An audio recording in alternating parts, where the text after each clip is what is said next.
Assalamualaikum warahmatullahi wabarakatuh. Alhamdulillahi rabbil alamin. Nahmaduhu wa nasta'inuhu wa nastaghfiruh wa na'udzu billahi min shururi anfusina wa min sayyiati a'malina. Man yahdihillahu fala mudilla lahu wa man yudlil fala hadiya lahu. Asyhadu an la ilaha illallah wahdahu la syarika lahu wa asyhadu anna Muhammadan abduhu wa rasuluh. Amma ba'd. Alhamdulillah, pertamanya syukur pada Allah Subhanahu wa taala di atas kesempatan yang Allah izinkan kepada kita pada pagi ini dapat bertemu dan dapat duduk di dalam majlis ilmu. Semoga Allah Subhanahu wa taala melimpahi dengan kebaikan, kerahmatan, ketenangan dan juga keberkatan dalam kehidupan kita, insya-Allah. Dan mudah-mudahan dengan ilmu yang bermanfaat menjadi bimbingan kepada hati-hati kita dengan taufik dan hidayah daripada Allah, seterusnya menerangi jalan-jalan kehidupan dunia ini dengan cahaya ilmu, sehinggalah kita kembali kepada Allah di negeri akhirat nanti dalam keadaan Allah menerima seluruh amal saleh yang kita lakukan dan Allah juga mengampuni dosa-dosa yang kita lakukan, insya-Allah. Amin ya rabbal alamin. Ala kulli hal, tuan-tuan, puan-puan, ibu-ibu, ayah yang dirahmati Allah, saya mohon maaf saya terlewat 10 minit. Asalnya saya keluar awal dah, 6.30 pagi dah keluar dah. Uruskan anak dan segalanya. 7.30 baru dapat bertolak selesaikan semua urusan. Baru sampai sini jam luar biasa pula. Saya ada motor ni, dia ada motor. Motor pun jam juga. Alhamdulillah. Tak apa, alhamdulillah sampai juga. Dan saya mohon maaf dan kita akan berakhir mungkin kisah 10 minit jugalah, supaya kita sama-sama dengan jadual yang telah ditetapkan, insya-Allah. Okey. Baik, tuan-tuan, puan-puan, ibu-ibu, ayah yang dirahmati Allah Subhanahu wa taala. Perbincangan kita hari ini adalah berkaitan tentang peperangan Badar. Sedikit keluar daripada isu yang selalu disebut di dalam bulan Ramadan ini, iaitu berkaitan tentang ibadah-ibadah di dalam bulan Ramadan. Walaupun begitu, saya memilih tajuk Perang Badar ni adalah kerana perang ini memang berlaku di dalam bulan Ramadan dan kita akan melihat betapa banyaknya faedah, teladan yang kita boleh pelajari dan kita boleh lihat seperti mana yang dilakukan oleh Nabi dan para sahabat di dalam bulan Ramadan yang pertama yang mereka lakukan ibadah puasa seperti mana yang Allah Ta'ala perintahkan kepada baginda Nabi dan juga para sahabat baginda Nabi SAW. Okey, baik. Perang Badar ni dia berlaku pada 17 Ramadan. Perang Badar dia berlaku pada 17 Ramadan. Yang mana 17 Ramadan kebiasaan kita menyebutkan sebagai hari nuzul Al-Quran. Okay. Apa bezanya hari nuzul Al-Quran dengan malam Lailatul Qadar? Beza ke tidak? Beza kan? Malam Lailatul Qadar dengan hari nuzul Al-Quran adalah berbeza. Walaupun nuzul Al-Quran disebut sebagai hari penurunan Al-Quran, tetapi dia tak sama dengan peristiwa malam Lailatul Qadar. Walaupun kita selalu dengar, kita baca dalil, Inna anzalnahu fi Lailatul Qadar, sesungguhnya kami telah menurunkan Al-Quran pada malam Al-Qadar. Jadi nuzul Al-Quran, penurunan Al-Quran. Lailatul Qadar tu berlaku pada malam penurunan Al-Quran. Sama ke? Jawapannya tidak. Kerana apa? Lailatul Qadar adalah penurunan Al-Quran daripada Lauh Mahfuz ke Baitul Izzah. Sebab itu Allah menggunakan kalimah anzalna. Kami menurunkan sekaligus. Perkataan anzalna tu maksudnya kami menurunkan sekaligus. Dia tak sama dengan perkataan tanazzal. Kan kita baca ayat lepas tu, tanazzalul malak. Tanazzal adalah turun secara kontinuas. Turun secara berterusan, dia turun. Satu kumpulan turun, nanti turun lagi satu kumpulan malaikat, kemudian turun satu kumpulan malaikat. Itu tanazzal. Tapi kalau anzalna, kami menurunkan Quran sekaligus. 30 juzuk Al-Quran telah diturunkan secara sempurna. 30 juzuk turun sempurna dah. Lauh Mahfuz ke langit bumi. Langit bumi disebut sebagai Baitul Izzah. Manakala daripada langit bumi, Baitul Izzah turun kepada Nabi, turun secara berperingkat selama 23 tahun. Jadi penurunan wahyu yang pertama kepada Nabi itu iaitu di Gua Hira. Ketika itu Nabi berada di atas Jabal Nur, bukit cahaya tu, yang kita selalu dengar Nabi menerima wahyu Iqra bismi rabbikal ladzi khalaq, 5 ayat pertama tu. Itulah hari yang ditanda sebagai peristiwa nuzul Al-Quran. Peristiwa yang pertama tu, yang Nabi terima wahyu, hari watikah Nabi dilantik menjadi Rasul tu, hari itulah disebut sebagai hari nuzul Al-Quran. Jadi dia berbezalah. Dan kalau kita tengok kenapa Allah Ta'ala menurunkan wahyu pertama kepada Nabi adalah daripada surah Al-Alaq. Kenapa Allah tak turunkan wahyu kepada Nabi surah Al-Fatihah? Contohlah. Ataupun kenapa tidak daripada ayat-ayat berkaitan tentang tauhid, berkaitan tentang keimanan pada Allah, keimanan pada hari akhirat. Tapi Allah turunkan Iqra bismi rabbikal ladzi khalaq. Kalau kita perhatikan daripada Quran, Iqra ni surah Al-Alaq berada di juzuk 30. Kan? Quran ni surah yang pertama adalah daripada surah Al-Fatihah, Al-Baqarah. Kenapa Allah Ta'ala tak turun Al-Fatihah? Ataupun kenapa surah Al-Alaq itu tak diletakkan di surah pertama dalam Quran sebagai wahyu pertama? Ini persoalan-persoalan yang ditimbulkan. Sebenarnya dekat situlah nak tunjukkan kepada kita yang mana Quran ni tidak disentuh oleh sesiapa pun makhluk, sama ada Jibril, sama ada baginda Nabi SAW ataupun para sahabat. Tidak. Dia turun solid daripada Allah Ta'ala.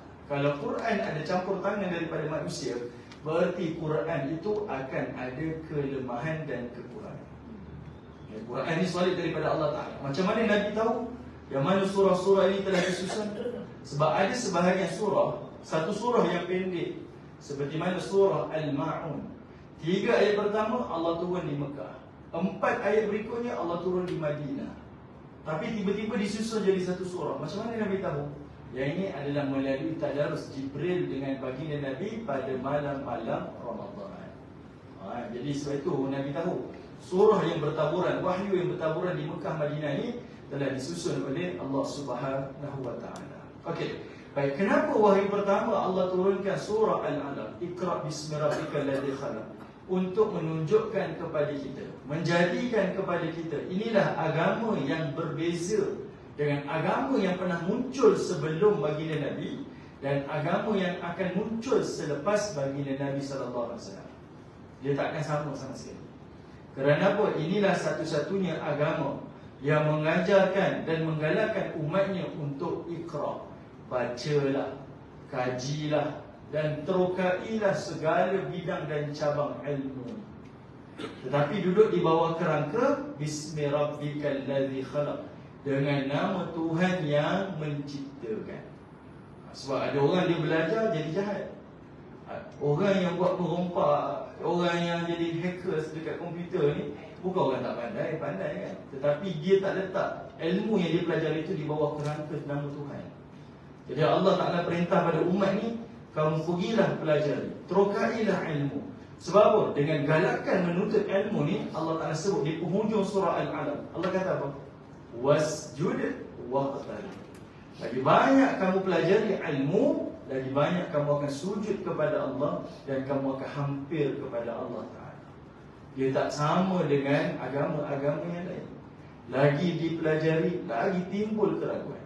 Lagi banyak mereka pelajari, akan timbul kekeliruan. Dan akhirnya akan luntur keimanan mereka kepada agama-agama mereka. Tetapi tidak kepada agama ini. Adanya pengajian secara formal, ada pengajian secara informal. Tetapi semua ajaran-ajaran ini adanya ilmu secara sistematik. Kita boleh pelajari satu bidang ke satu bidang. Dan semuanya itu menambah lagi keimanan dan ketaatan kita kepada Allah Subhanahu wa Ta'ala. Sebab itu bila Allah kata Iqra bismi rabbikal ladzi khalaq, khalaqal insana min 'alaq. Allah Ta'ala terus berbicara berkaitan tentang ilmu kejadian manusia. Allah menggunakan perkataan 'alaq, iaitu segumpal darah. Perkataan 'alaq tu sahaja dah besar dah tuan-tuan. Perkataan 'alaq tu sahaja dah besar dah. Sebab 'alaq itu tak sekadar menunjukkan isyarat segumpal darah, tetapi dia menunjukkan ada 3 perkara sebenarnya. Sebab kalau kita tengok dalam ilmu kejadian manusia di dalam Quran, Allah menyebutkan ada 5 tahap. Tahap pertama nutfah, tahap kedua alaqah, tahap ketiga mudghah, tahap keempat laham, tahap kelima izam. Kalau dalam ilmu biologi kita, pertama adanya sperm bergabung dengan ovum, lalu jadilah apa, zygote, kemudian embryo, kemudian fetus, segalanya lah. Allah Ta'ala alam, saya tak tahu lah itu. Tapi nak bagi tahu, semuanya itu adalah sesuatu yang Allah Ta'ala bercerita pada peringkat awal, yang manusia tak pernah kaji pun bidang itu. Okay? Manusia tak pernah tahu pun, tetapi Allah Ta'ala nak tunjukkan inilah bidang ilmu, iaitu pada kejadian diri kamu itu pun adalah ilmu yang sangat-sangat besar. Iaitu ni wahyu pertama yang turun kepada baginda Nabi SAW. Baik, peristiwa 17 Ramadan selalu dikaitkan dengan peristiwa nuzul Quran. Tapi dalam masa yang sama, 17 Ramadan juga berkait di dalam peperangan Badar. Satu perkara yang ibu-ibu, ayah-ayah yang perlu tahu, bila sebut sahaja sirah baginda Nabi SAW, setiap detik dan saatnya semuanya itu adalah pelajaran. Setiap detik dan saat yang Nabi lalui, semuanya adalah pelajaran. Sebab itu seorang ulama moden mengkaji sirah, namanya Safiur Rahman Al-Mubarakfuri. Dia karang satu kitab namanya Ar-Rahiqul Makhtum. Dia menamakan kitab sirahnya sebagai kitab Ar-Rahiqul Makhtum. Kita baca dalam surah Al-Mutaffifin, kita akan jumpa kenapa dinamakan nama kitab sirah moden ni sebagai Ar-Rahiqul Makhtum. Rahiqul Makhtum adalah minuman yang Allah khususkan kepada penghuni syurga. Wa yusqawna min rahiqil makhtum, kata Allah.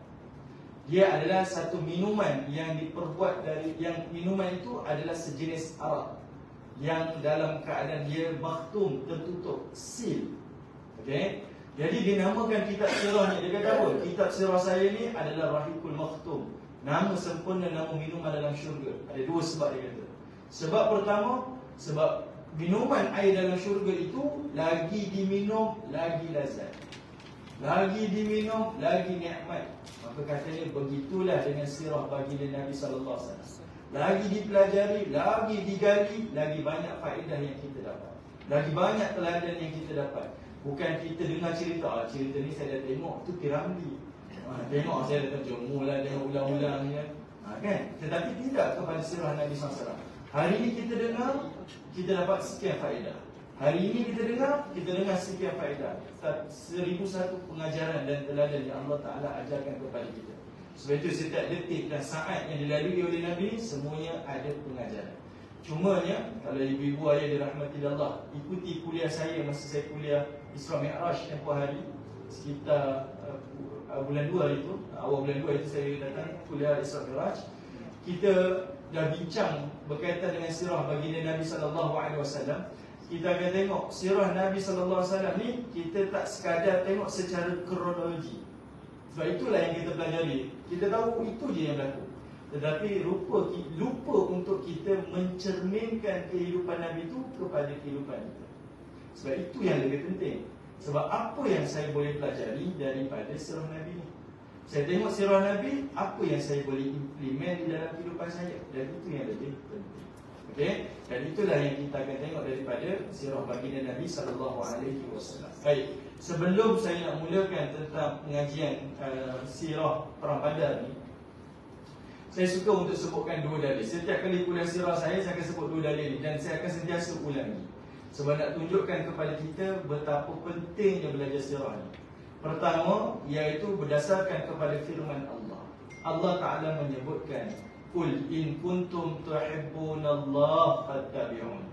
Katakanlah wahai Muhammad, sesiapa yang mengatakan dia mencintai Allah, siapa yang mengatakan dia beriman kepada Allah, siapa yang mengatakan saya ni nak taat pada Allah, bagi tahu pada mereka tu, fattabi'uni, iaitu ikut aku. Siapa aku di sini? Iaitu ikutlah baginda Nabi SAW.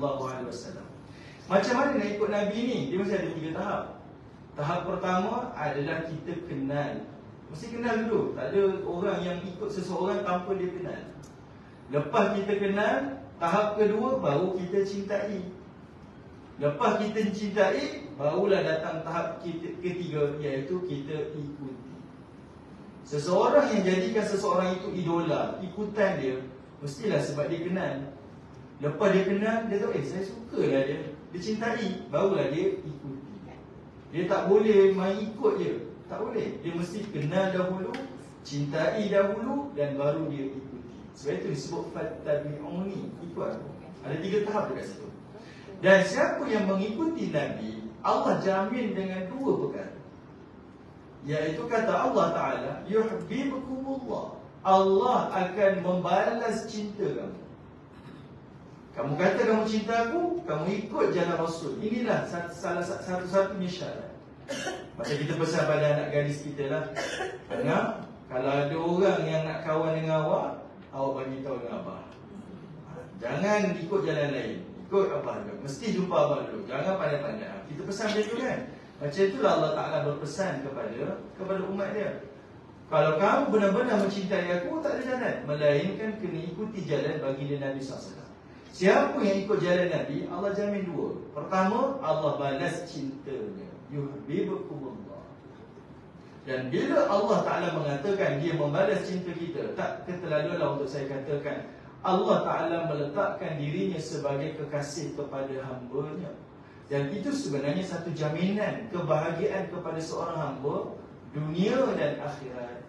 Kerana apa? Sebab tidak ada kekasih yang akan menyusahkan kekasihnya, dan tidak ada kekasih yang akan menzalimi kekasihnya. Kalau kita sayang kepada seseorang, kita nak sakiti dia ke? Kalau saya dah sayang kepada seseorang, adakah saya akan menzalimi seseorang? Sudah tentu jawapannya tidak. Maka begitulah seseorang hamba yang dikasihi oleh Allah Subhanahu wa Ta'ala. Dan itu jaminan kepada hamba tersebut, dunia akhirat yang di dalam lindungan Allah Subhanahu wa Ta'ala. Dan yang keduanya yang lebih besar, wa yaghfir lakum dhunubakum. Allah Ta'ala tidak sekadar mencintainya, bahkan Allah akan mengampuni dosa-dosa.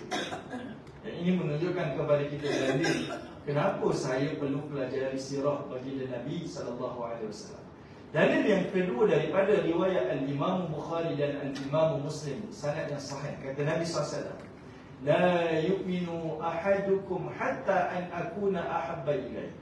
Tidak sempurna iman kamu.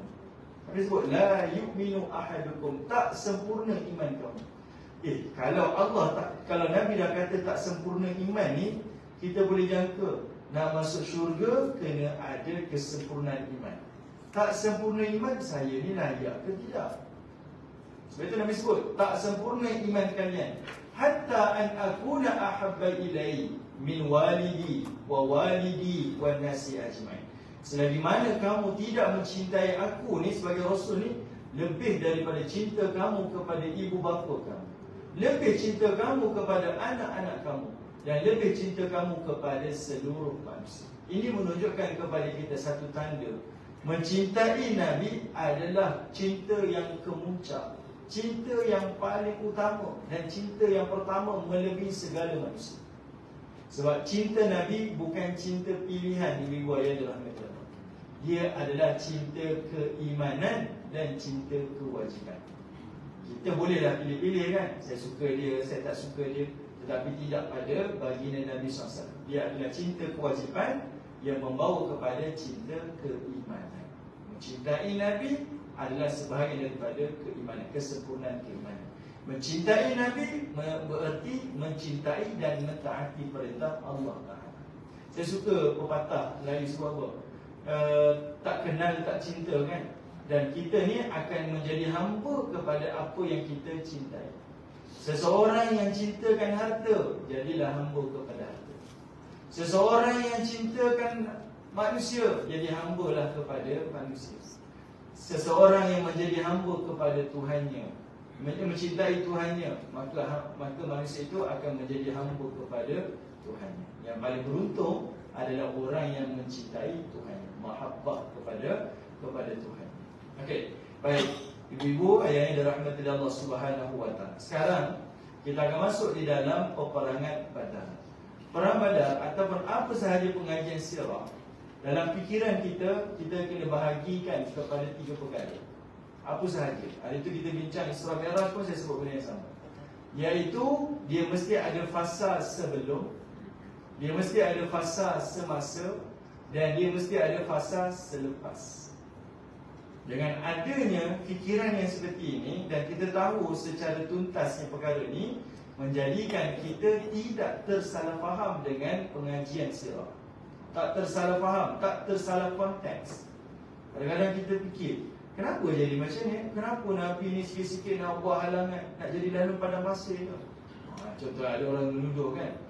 Sebab kalau kita belajar sirah, kita akan jumpa ada banyak istilah-istilah peperangan ni. Bahkan ada satu bab yang ditulis oleh para ulama ni sebagai bab al-maghazi, bab peperangan, bab peperangan Rasulullah. Kenapa ditulis buku peperangan ni? Contohlah saya tulis buku ni, Ibu dalam Matullah ni, saya buku ni saya tulis Ensiklopedia Perang Rasulullah. Saya sendiri masa nak menamakan buku ni tak disetujui lah oleh syarikat penerbitan. KDN pun tak setuju.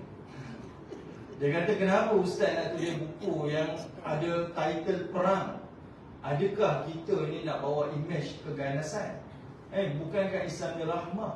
Saya pun datanglah bukti-bukti. Satu, bab perang Rasul ni tak benda yang pelik. Dalam pengajian sirah, dalam pengajian agama ni, memang para ulama dah sebut dah bab al-maghazi, bab peperangan. Dan saya buktikan kepada dia, kenapa bab ni kita tak tabu, tak patut tabu lah, tak perlu kita takut. Sebabnya ada dua perkara. Sebab yang pertama, sebab daripada peperangan ni, berapa ramai yang ibu-ibu ayah pernah dengar musuh yang Nabi pernah bunuh sepanjang hayat ibu-ibu ayah. Nabi pergi peperang sepanjang hayat adalah sebanyak 84 perang sepanjang 10 tahun di kota Madinah. Tapi yang Nabi hadir adalah sebanyak 28 perang. Yang lain itu namanya Sariyah, kita bincang lagi. Daripada 84 perang ni, sekitar yang saya ingin kajian 84 perang ni, berapa ramailah yang ibu-ibu pernah dengar Nabi pernah bunuh musuh dia. Sama ada daripada pengajian formal kita ataupun daripada musuh-musuh agama ni. Berapa ramai? Kalau dia kata saya tak pernah dengar, sepatutnya dalam fikiran kita, macam mana baginda Nabi boleh menang dalam peperangan sehingga Nabi boleh buka kota Madinah, kemudian Nabi dapat tawan kota Mekah, tetapi tak ada angka korban? Bukankah itu ada satu ciri-ciri karisma ataupun satu kewibawaan sebagai ketua jeneral perang yang luar biasa? Okay? Nabi SAW boleh berperang dan tiada musuh yang pernah Nabi bunuh. Tapi sebenarnya ada sebenarnya. Saya kongsi pada ibu. Satu saja riwayat yang bercerita tentang Nabi bunuh musuh dia, iaitu daripada riwayat Al-Bazzar. Kenapa Ustaz cerita tak takut ke? Apa nak takut? Kan mungkin ada orang kita, saya tak pernah dengar lah. Tak ada benda yang kita nak selindungkan daripada agama ni. Sebabnya agama yang jelas. Sebab itu kita kena faham konteks sebelum, semasa dan selepas, supaya kita tak salah faham. Dan inilah hikmah kenapa para sahabat Nabi kata apa? Kami mengajar anak-anak kami cerita maghazi ni, bab perang Nabi ni, macam kami mengajar surah-surah Al-Quran kepada anak-anak kami. Sebab dia nak jaga autentik tu, kesahihan. Kalau orang tak pelajari, kalau kita sebagai Muslim tak tahu yang kita imani pada Rasul ni, orang cerita pun kita betul juga. Akhirnya kita tertipu dan terpedaya dengan dakwah-dakwah yang tidak benar. Maka sebab itu tanggungjawab kita ni nak tahu benda ni, supaya kita tak terkeliru.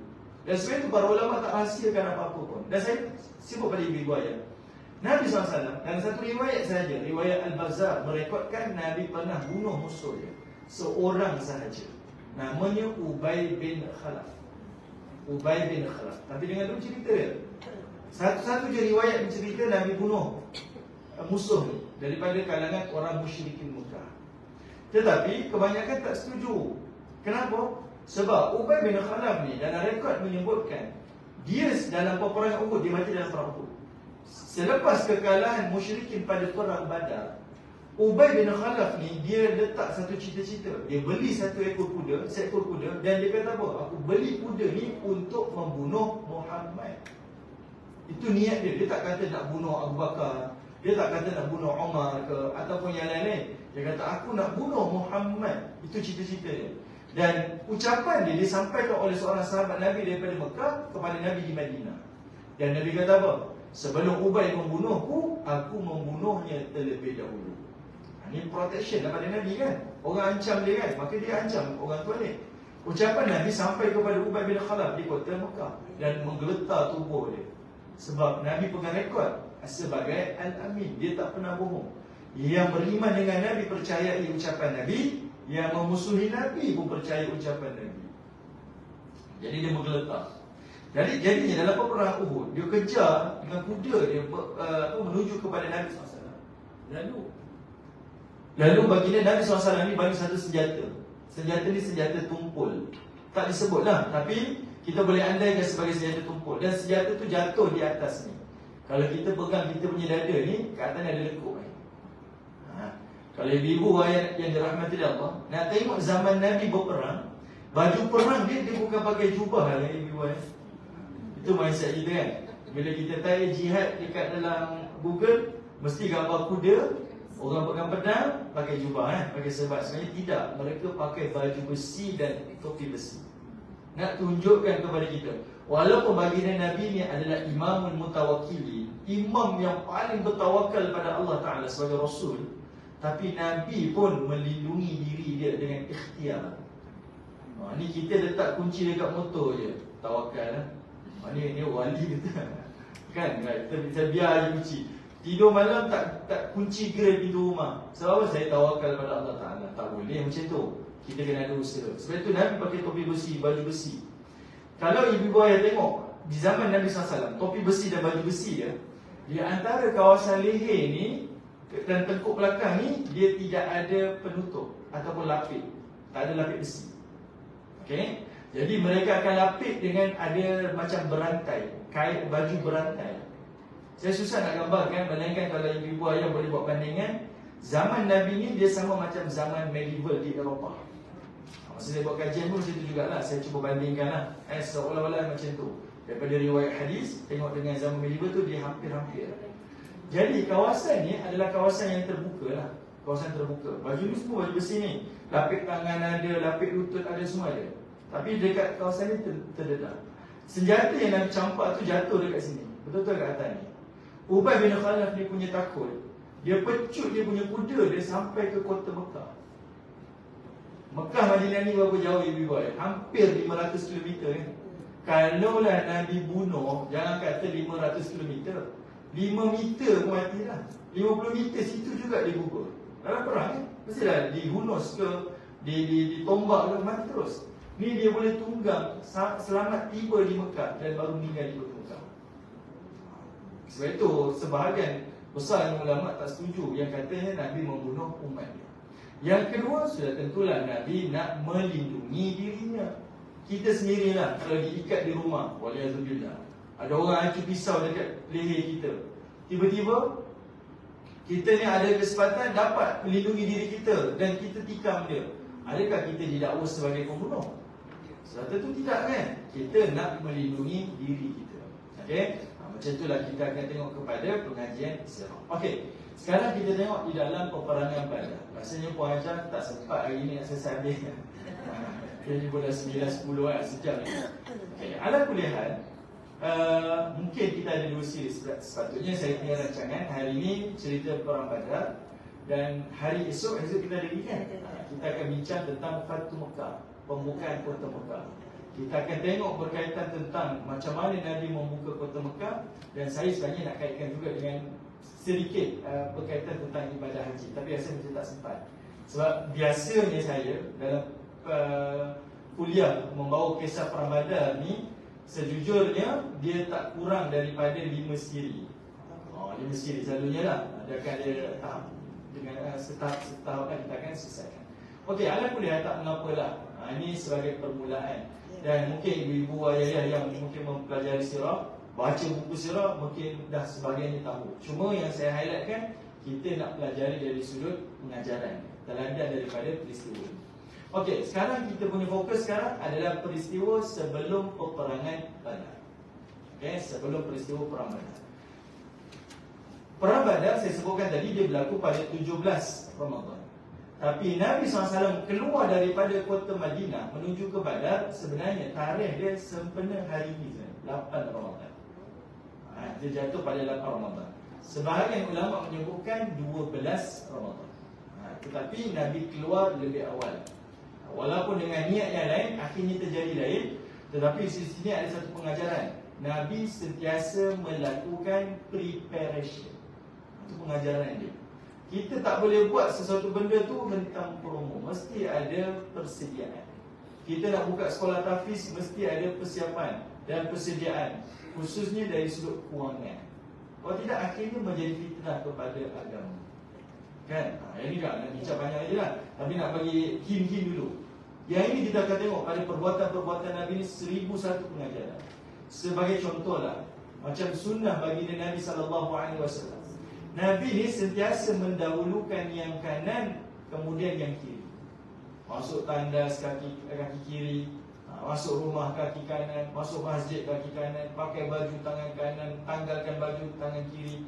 Nabi sentiasa dahulukan yang kanan dan Nabi akan kemudiankan yang kiri. Nabi akan buat secara konsisten.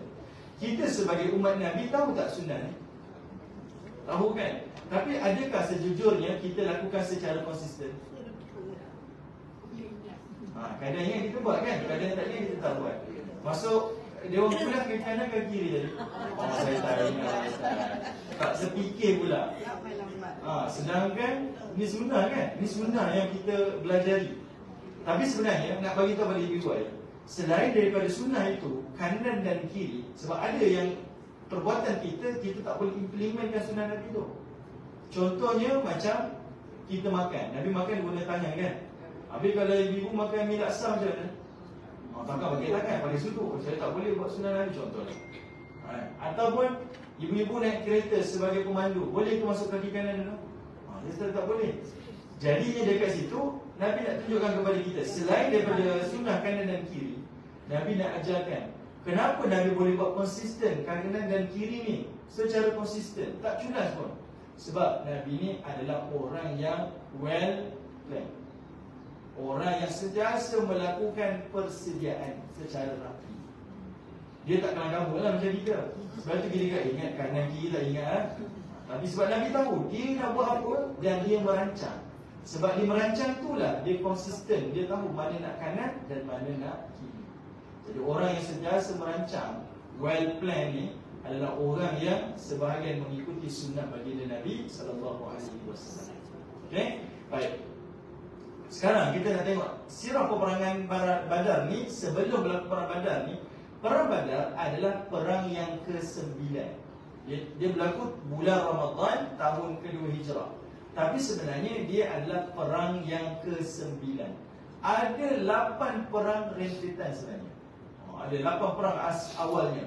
Daripada 8 perang itulah baru terjadinya perang Badar. Okey. Kita tengok dulu ada 8 peperangan tu secara ringkas. Saya tak nak bincang detail lah, tapi nak bagi gambaran. Sebenarnya baginda Nabi SAW, bila kita mengkaji dalam peperangan Badar ni, kita akan tengok ada bezanya persediaan dan persiapan sebelum dalam kalangan orang musyrikin Mekah dan juga daripada kalangan orang muslimin. Nabi SAW sebelum perang Badar ni, 8 perang yang sebelum tu disebut sebagai Sariyah. Apa maksud Sariyah? Sariyah ni adalah operasi perang, operasi ketenteraan. Ada tentera ke dekat sini ada? Tak ada kan? Operasi ketenteraan. Operasi ketenteraan ni Nabi lakukan sama ada secara intipan ataupun Nabi lakukan ambush dan segala macam lah. Ini taktikal Nabi. Okay, Nabi akan lakukan strategi-strategi ni. Nabi akan hantar Sariyah-Sariyah. Dan kalau kita belajar sirah dan kita dengar orang sebut lepas ni Sariyah, maka itu isyarat sebenarnya satu peperangan yang berlaku di zaman Nabi, tetapi Nabi tidak hadiri. Tapi Nabi yang plan. Nabi duduk kat kota Madinah, Nabi hantar kumpulan kecil sahabat ni pergi perang tu. Tapi kecil tak kecil, ada cecah 200 tentera juga. Ramai kan, kumpulan besar. Cumanya perang itu Nabi tak keluar. Nabi plan. Dan Nabi hantar para sahabat Nabi SAW untuk pergi perang. Yang kedua dipanggil sebagai Ghazwah. Dengan istilah Ghazwah. Ghazwah pula adalah peperangan yang Nabi hadiri. Dan Nabi sendiri menjadi ketua panglima perang. Dekat tanah air kita ni ada beberapa orang sultan sahaja yang turun menjadi ketua panglima perang. Turun ini dari rekod sejarah tanah Melayu ni dan masih lagi memegang takhta lagi. Tak silap saya Raja Perlis, kemudian saya tengoklah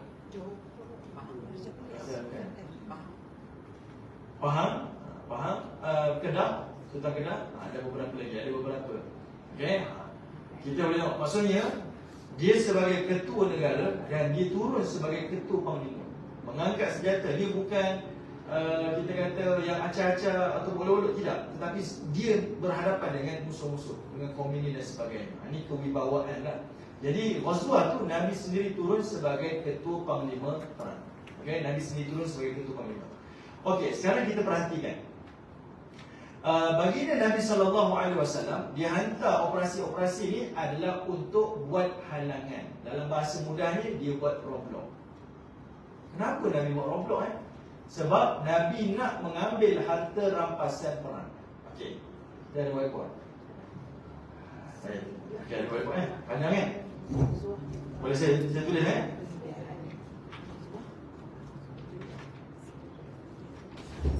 Okey.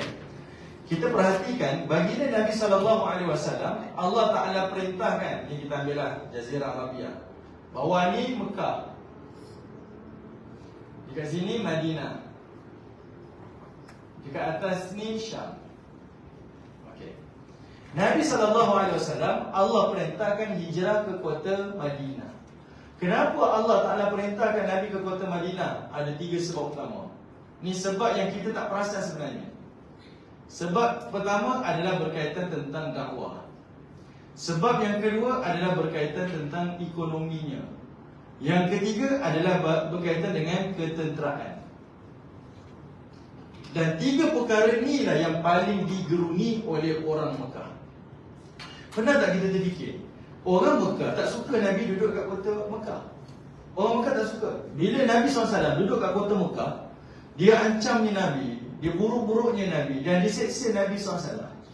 Tapi bila Nabi SAW keluar daripada kota Mekah, sepatutnya orang Mekah happy kan? Logik macam tu tak? Kalau saya tak suka seseorang, kawan tu keluar, Alhamdulillah, syukur kita. Tak, bila Nabi keluar lagi dia tak suka. Bahkan dia halang Nabi daripada keluar, jangan keluar. Orang Mekah ni nak apa sebenarnya? Duduk Mekah tak boleh, keluar kota Mekah pun tak boleh. Dia nak apa sebenarnya? Sebab dia nampak, kalau Nabi duduk kat kota Mekah, Nabi masih lagi duduk di bawah penguasaan dia. Tapi kalau Nabi keluar daripada kota Mekah, itu lebih berbahaya. Antaranya 3 faktor ni. Bila Nabi keluar daripada kota Mekah, Nabi akan buat kerja dakwah yang lebih agresif. Dan dia tahu di situ ada ancaman kepada dia. Sebab akan adanya orang-orang luar kota Mekah ni yang datang buat ibadah haji akan berkurangan untuk buat ibadah haji. Di situ akan ada kesan dari sudut ekonomi orang-orang Mekah. Yang itu kita kena ingat. Bila Nabi datang menyampaikan wahyu, Nabi datangkan dengan bukti. Kenapa aku Rasul? Ini bukti dia. Kenapa aku ni sebagai Nazir, pembawa peringatan? Ini dalilnya, ini buktinya. Tetapi datangnya Quraisy, macam mana dia lawan dengan Nabi? Adalah dengan melabel Muhammad kahin, Muhammad sahir, Muhammad syair, lahir Muhammad majnun dia. Muhammad gila, Muhammad dukun, Muhammad ini penyair, Muhammad apa lagi? Ahli sihir, itu saja. Dan kita boleh tengok naratif ni berlaku sampai sepanjang zaman. Bila kita tengok ada satu puak yang tak betul, nak berhadapan dengan puak yang betul, mudah saja.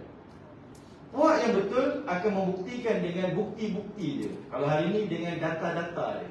Ini data dia, ini data dia. Datang satu lagi puak, label je lah. Kan? Dia tak mampu datangkan bukti. Sepatutnya kalau kita berhadapan dengan bukti, lawan dengan bukti, baru kita boleh bandingkan mana kebenaran. Tapi semudah je. Orang yang kebatilan ni, macam mana dia nak kalahkan kebenaran? Adalah dengan label. Dia ni macam ni, dia ni macam ni. Itu saja yang diulang. Dan dia akan membina persepsi. Dan itu yang dilakukan oleh Quraisy. Jadi masa baginda Nabi dakwah di kota Mekah, dia tak boleh lawan dah. Jadi bila Nabi keluar, benda tu paling menakutkan dia. Sebab apa yang Nabi sampaikan itu adalah dengan kebenaran. Jadi dia tahu ada risiko dekat situ. Risiko yang kedua adalah risiko ekonomi dia. Selain daripada orang tak datang buat ibadah haji, yang kedua pula, orang Mekah, dia berdagang ke Syam adalah 3/4 keuntungan ekonomi Mekah datang daripada dagangan di Syam. 1/4 saja keuntungan datang daripada dagangan di Yaman. Besar keuntungan tu. Jadi daripada Mekah, dia akan berdagang ke Syam, dia mesti melalui Madinah. Dan itu sebenarnya motif kenapa Nabi SAW dipindahkan ke Madinah. Dan Nabi buat 8 roadblock sepanjang tu. Sebelum Perang Badar tu Nabi buat roadblock. Sehingga Abu Jahal ni betul-betul marah. Sebab semua laluan dagangan ni dah ditutup. Kalau kita lah sebagai penjaja kan, kita meniaga nasi lemak tepi jalan, kita meniaga dekat sini, tiba-tiba majlis datang, dia kacau kita. Saya dah meniaga bertahun-tahun, tak ada masalah. Tapi kali ni saya meniaga, kena kacau. Saya pindah tempat lain, kena kacau. Saya pergi tempat lain, kena kacau. Kalau dah 3-4 kali kena kacau, siapa tak marah kan? Dia mengganggu saya punya keuntungan saya, dia mengganggu saya punya perniagaan saya. Dan itulah yang berlaku kepada Quraisy. Dan yang ketiga yang lebih mereka takut, sebab dia tahu baginda Nabi SAW akan bergabung dengan Ansar. Ansar adalah bangsa perang yang telah dipilih oleh Allah Ta'ala, memang sebagai bangsa yang dipersiapkan. Kita tahu dengar kan, Aus dan Khazraj ni adalah bangsa yang berperang, bergaduh tak berdamai. Kita boleh baca dalam riwayat-riwayat sirah bercerita Aus dan Khazraj ni dia berperang antara ni keluarga Aus dan Khazraj adik-beradik. Ni kabilah ni, keluarga ni. Dia berperang adalah selama hampir 100 tahun lebih. Dia perang saudara. Nak cakap memang kaki perang. Memang kaki perang. Sebab apa? Sebab kalau kita berperang dengan orang lain, memang terbuktilah saya ni kaki perang. Tapi kalau dengan adik-beradik kita boleh bergaduh dan berperang, tak berkira. Memang kita terbuktilah. Memang dalam pahlawan kan. Memang awal sanggup buat apa sahaja. Memang hati kering. Dan itu menjadi kebimbangan kepada Quraisy. Sebab gabungan Muhajirin dengan Ansar ni adalah gabungan paling sempurna. Orang Muhajirin, orang Mekah adalah orang korporat, ahli perniagaan. Dia akan mengurus negara. Manakala orang Ansar pula yang bekerja sebagai petani ni menguruskan kebun tamar, dalam masa sama mereka ni adalah akan menjadi badan beruniform kepada kota Madinah sebagai sebahagian daripada tentera-tentera Madinah. Jadi gabungan kedua-dua ni ada yang akan uruskan ekonomi dan akan ada yang menguruskan keamanan dan keselamatan. Bukankah dua gabungan ini sempurna? Dan itu yang menjadi kebimbangan kepada Quraisy. Okey. Jadi 8 perang sebelum Perang Badar ni Nabi buat halangan. Nabi tutup halangan-halangan ni. Kenapa Nabi buat halangan ni sampai 8 perang ni? Ada macam-macam istilah. Okey, syariah-syariah. Antara sebabnya pertama adalah kerana kekurangan tentera dan senjata. Nabi kekurangan tentera dan senjata, tak ramai ketika itu. Jadi cara Nabi SAW nak tutup kelemahan ini adalah baginda Nabi SAW menzahirkan kekuatan wilayah. Nabi nak marking kat mana wilayah Madinah. Walaupun Madinah tu kecil je. Kota Madinah yang asal di riwayat, dia adalah sebesar Masjid Nabawi yang hari ini. Okay, yang kita tengok dataran Masjid Nabawi itu, itulah kota Madinah. Baqi' di luar kota Madinah, bukan dalam kota Madinah. Mana ada orang buat kubur dalam kota? Betul kan? Kalau cerita kan? Orang buat kubur luar kota, tak letak dalam kota. Hanya dalam kota semua orang hidup, luar kota semua orang mati. Ini zaman tu memang macam tu lah dia punya pembangunan bandar dia macam tu. Okay? Jadinya Nabi tunjukkan wilayah, menzahirkan wilayah, kekuatan tentera-tentera tu. Dalam masa sama, Nabi nak menakut-nakutkan orang-orang Quraisy, ancam orang-orang Quraisy. Sebab orang Quraisy ni kata Allah, ila fi Quraisy, ila fihim rihlat asy-syita'i was-sayf. Dan menjadi kebiasaan pada orang Quraisy ni, dia berdagang musim sejuk, musim panas dalam keadaan senang. Sebab dia ada satu privilege. Kalau London pada pasir tahan dia orang, dia tunjuk IC dia, Quraisy, lepas. Tak ada orang akan kacau sebab dia ada privilege sebagai penjaga tanah haram. Jadi bila Nabi duduk di Madinah, Nabi buat halangan, baru orang Quraisy ni terasa ancaman. Dia tak sembrono buat sesuka hati. Itu antara motif baginda Nabi buat macam tu. Antara sebab yang lain, sebab orang Quraisy telah merampas harta-harta orang Islam. Kan Nabi dan para sahabat bila hijrah ke kota Madinah, Abu Bakar As-Siddiq jutawan Mekah, Osman bin Affan jutawan Mekah, Abdurrahman bin Auf jutawan Mekah, dan beberapa sahabat-sahabat yang lain, semua jutawan-jutawan ni pindah ke kota Madinah, semuanya menjadi orang yang fakir. Semua orang fakir. Sebab apa? Hartanya ditinggalkan di kota Mekah, tak dibenarkan dibawa keluar. Jadi hartanya ditinggalkan. Yang ditinggalkan itu telah dirampas, dirompak oleh orang Quraisy. Jadi hartulah yang Nabi nak ambil semula. Dalam masa yang sama, Nabi nak lemahkan ekonomi Mekah. Bila Mekah lemah ekonominya, maka lemahlah kekuatan ketenteraannya. Bahasa kita lah, ni sebagai trade war. Perang dagangan kan, orang tak berperang hari ni secara terus kan. Orang berperang macam-macam teknologi hari ni. Perang melalui penyakit lah, perang melalui sekatan makanan lah, segala macam. Dan itu yang Nabi lakukan dahulu. Ini strategi. Sebab kekurangan tentera dan ni. Tapi Nabi gunakan kebijaksanaan. Okay? Dan ibu-ibu yang dirahmati Allah, kita kena ingat Nabi buat tu nak ambil harta rampasan perang. Okay? Nak ambil harta Nabi dan para sahabat. Dan yang berikutnya adalah kerana baginda Nabi SAW melihat orang Quraisy ketika itu adalah sebagai kafir harbi. Ini penting untuk ibu ayah tahu. Siapa yang memulakan pemusuhan di antara keduanya? Jawapannya Quraisy. Siapa yang nak melancarkan perang di antara keduanya? Jawapannya Quraisy. Apa dalilnya? Ini disebutkan dari riwayat Al-Imam Bukhari, bercerita tentang Sa'ad bin Mu'az, sahabat Nabi daripada Madinah. Ini orang Ansar, Sa'ad bin Mu'az. Dia pergi ke kota Mekah nak laksanakan ibadah umrah. Okay? Dan ketika itu rakan sejawat dia, Sa'ad bin Mu'az, orang pemimpin Madinah, pergi ke Mekah. Dia jumpa dengan rakan sejawat dia bernama Umayyah bin Khalaf. Siapa Umayyah bin Khalaf? Umayyah bin Khalaf ni abang kepada Ubay bin Khalaf yang Nabi bunuh dalam perang Uhud. Kita mungkin tak pernah dengar siapa nama Umayyah bin Khalaf ni. Umayyah bin Khalaf ni adalah orang nombor 2 selepas Abu Jahal. Dia pemimpin nombor 2 di kota Mekah. Tak kenal lagi. Umayyah bin Khalaf ni adalah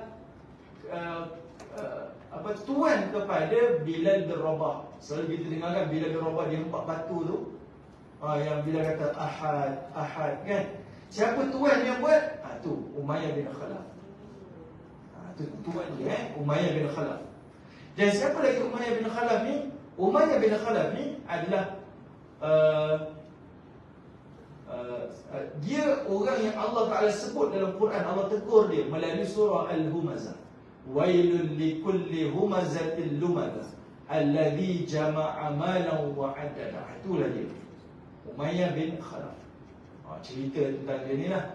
Okey, Umayyah bin Khalaf ni dia sambut Sa'ad bin Mu'az sebagai tetamu dia. Orang Arab memang hebat lah dari sudut layanan tetamu ni. Ikramud duyuf ni memang hebat orang Arab ni. Jadi kata Sa'ad bin Mu'az, dia kata aku nak buat ibadah tawaf ni, tapi pastikan kawasan dataran tawaf ni kosong. Sebab zaman tu mereka tawaf dalam keadaan bertelanjang, tak ada pakaian. Jadi sebab itu kalau kita baca sirah, Nabi SAW buat ibadah umrah sebanyak berapa kali umrah? Satu. Satu kali. Dah tanya ni. Nabi buat ibadah umrah 4 kali. Nabi buat haji hanya sekali sahaja. Semuanya selepas zaman Nabi hijrah ke Madinah. Sebab apa? Sebab Nabi duduk Mekah ni, Nabi tak pernah umrah ke? Tak pernah. Sebab waktu itu mereka tawaf dalam keadaan telanjang. Akan ada timbul 2 fitnah. Fitnah yang pertama, akan ada fitnah yang mana mungkin Nabi pun bertelanjang dalam keadaan tawaf. Ini saya tak sebut macam ni lah, tapi nak bayangkan kalau berlakunya tawaf ketika itu, orang akan tuduh macam tu lah. Kedua, mungkin Nabi berpakaian, tetapi Nabi melihat orang telanjang. Kan? Jadi sebab itu Nabi tak pernah buat, melainkan setelah Nabi hijrah ke kota Madinah. Sebab bila Nabi hijrah Madinah, Nabi masuk Mekah, semuanya dalam keadaan terkawal. Dia kira deal antara negara dengan negara. Bila Nabi masuk, selepas peristiwa perjanjian Hudaybiyah tu, Nabi masuk, orang Mekah kata ni untuk orang Yathrib saja buat ibadah. Orang Mekah ke tepi. Waktu tu Nabi hanya bersama dengan orang-orang Madinah. Ini kita bincang kemudian lah. Banyak benda nak cakap ni. Okey. Baik, sekarang ibu-ibu yang dirahmati Allah Subhanahu Wa Taala. Jadinya, Sa'ad bin Mu'az dia kata, saya nak pastikan kosong baru saya turun buat ibadah umrah. Jadi Umayyah bin Khalaf ni pemimpin Quraisy, dia kata okey. Dia pun pastikan sampailah kawasan dataran kosong, Sa'ad bin Mu'az pun turun buat ibadah umrah dia. Dia buat tawaf.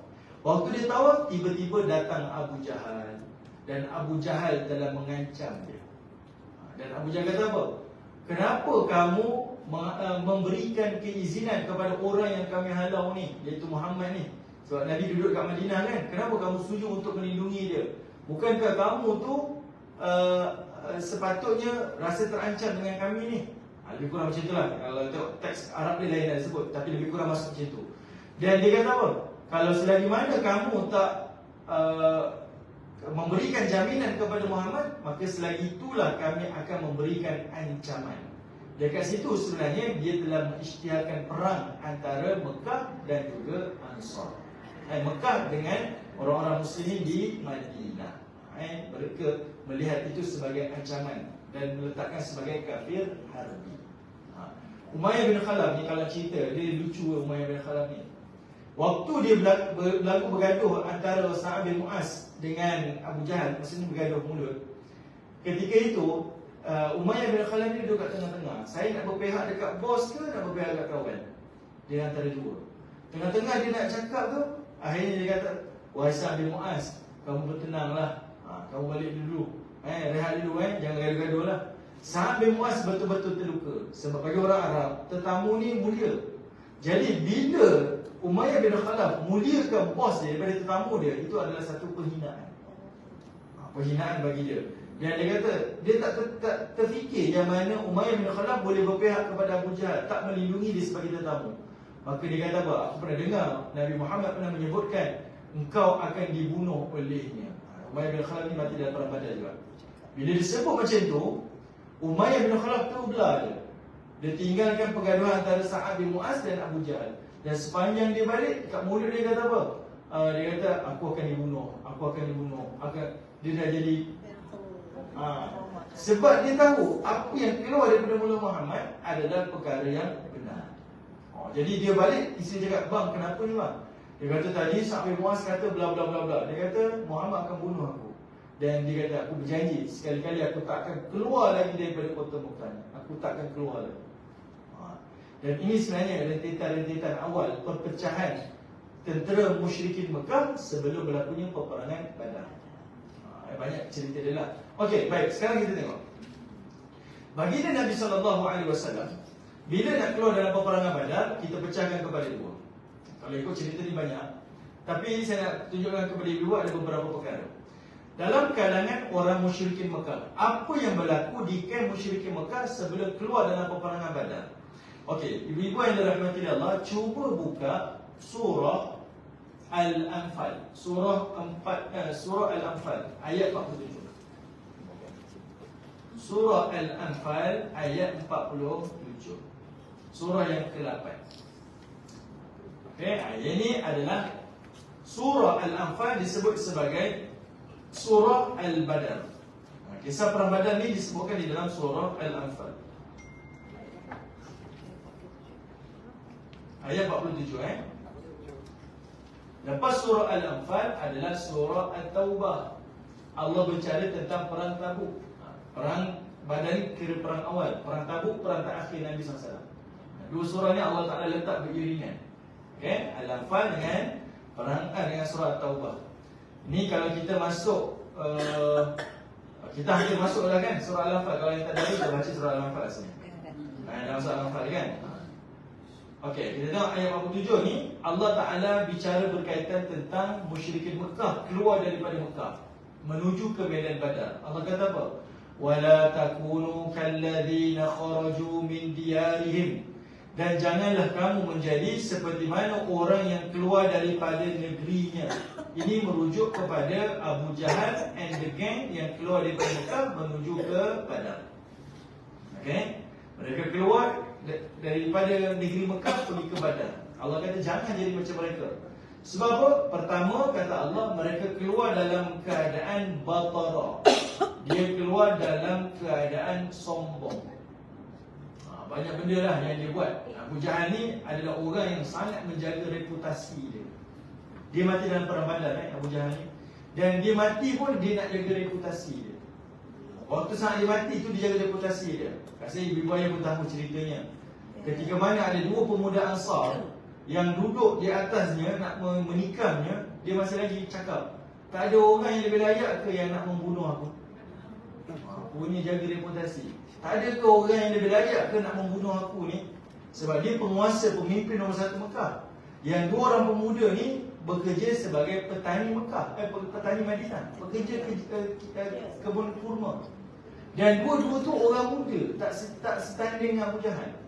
Jadi dia kata tak ada ke orang yang lebih layak kepadanya. Dan ketika itu Abdullah bin Mas'ud duduk di atasnya, dan Abdullah bin Mas'ud lah yang menghabiskan riwayat dia. Dan Abdullah bin Mas'ud pegang kepala Abu Jahal, bawa di hadapan Nabi. Dan Nabi kata, "Hadza Fir'aun hadhil ummah." Inilah Fir'aun kepada umat ini. Sebab apa dipanggil Fir'aun? Sebab kesombongan. Okay, sangat sombong. Dia sangat jaga reputasi dia lah. Mentang-mentang lah dia orang kaya jutawan kan. Kalau dalam bahasa kita lah, Kalau mati accident tu, biar mati kena langgar dengan kereta mewah lah. Kereta kecil ni kalau boleh tak payah lah. Ada ke orang boleh terfikir macam tu? Orang kalau tu fikir nak taubat, dia tak, dia boleh fikir reputasi dia. Punyalah sombong. Okay. Jadi dia keluar dalam keadaan kesombongan Abu Jahal ni. Dia bawa semua alatan-alatan dia, ketenteraan dia. Dan dia bawa dia punya biduanita dia, penyanyi-penyanyi dia. Dengan niat apa? Kita akan pergi sampai ke Telaga Badar sana nanti. Kita akan duduk dekat sana, kita akan minum arak-arak kita, dan kita akan dengar nyanyian-nyanyian daripada biduanita kita. Punya nak rasa gah tu, reputasi tu. Sampai tahap tu dia fikir, orang fikir nak menang je. Dia fikir dah jauh dah, sangat jauh lagi. Okay, jadi Allah Ta'ala sebut, jangan keluar macam mereka batara. Okay, dari satu sudut, batara dekat sini, sebenarnya bila mereka keluar dengan keangkuhan, kita sendirilah buat satu keputusan. Kalau kita buat dengan keangkuhan, rasa sombong, kita bersaing dengan kita punya pesaing kita kalau kita bisnes. Tapi kita buat, saya ni big player lah dalam industri ni, kita dah mula sombong. Percayalah, sebenarnya dekat situ orang ni akan overconfident. Itu dia punya musibah awal dia. Dia overconfident. Bila dia overconfident, maka akan banyak berlaku kecuaian demi kecuaian. Dan dia akan buat kesilapan kecil. Yang kecil tu akhirnya memberi impak yang besar. Yang itulah yang Allah Ta'ala ingatkan kepada kita. Dan itu sebenarnya yang berlaku kepada musyrikin Mekah. Okay? Sebab itu hati-hatilah bila kita perhatikan dalam kehidupan kita, tindak tanduk kita, keputusan-keputusan kita ni, buat dengan rasional, buat dengan sehabis fikir lah. Jangan buat ambil mudah je. Jangan sampai overconfident. Kedua, Allah Ta'ala kata apa? Wari'a'an nas. Dan dia keluar dalam keadaan riak, menunjuk-nunjuk kekuatan-kekuatan dia.